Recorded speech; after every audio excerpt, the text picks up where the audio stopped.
The third category, and the one we're going to spend a lot of time on, is criminal homicide. That's where we have an actus reus of a homicide, but now we add in a criminal mens rea to it. Just like in taking and carrying away, that's not a crime until we add in a criminal mens rea of the intent to permanently deprive. That turns it into a larceny. Until that time, it's just an act. Same thing with criminal homicide.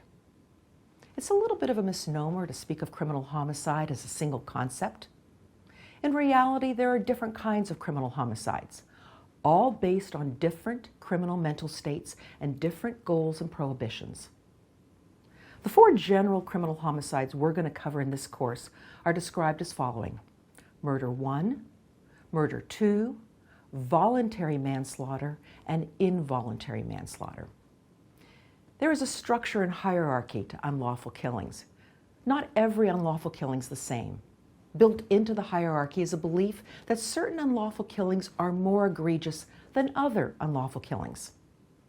And the more seriously we condemn the killing, the more serious the punishment that follows. And we must remember, all are bound by the same actus reus, that is homicide, killing of one human being by another. At the top of the hierarchy is murder 1, which embodies those killings a state believes are the most heinous kinds of homicides. And with that comes the commensurate punishment. You may live in one of the 18 states that doesn't have the death penalty, in which case the maximum punishment may be life imprisonment without the possibility of parole.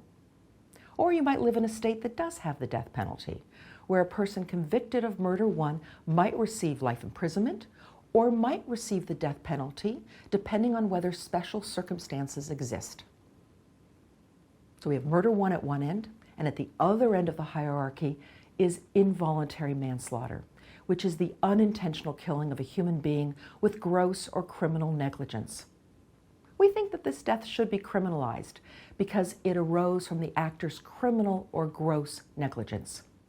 More than ordinary negligence, which is the province of tort law, we want to condemn killings that come from behavior that's far below the standard of care. But we're more sympathetic to this kind of human foible. After all, sometimes people really are criminally negligent. While they have to pay for their actions that cause these deaths, it feels palpably different from a cold-blooded killer who premeditates someone's killing.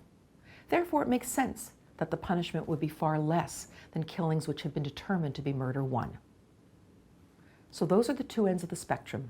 Murder 1 at one end, that might have life imprisonment or the death penalty, and involuntary manslaughter at the other end, which around the country may be 3 to 7 years in prison. In between are two other crimes: murder 2, which is a homicide committed with the mens rea of malice, and which includes 4 different ways to prove it. We'll talk about that later. And the crime of voluntary manslaughter, which is an intentional homicide committed under extenuating circumstances, such as heat of passion or imperfect self-defense. Murder 2 generally carries with it 15 to life. Voluntary manslaughter might carry with it 7 to 15 years. So you can see the range of punishment based upon these 4 crimes.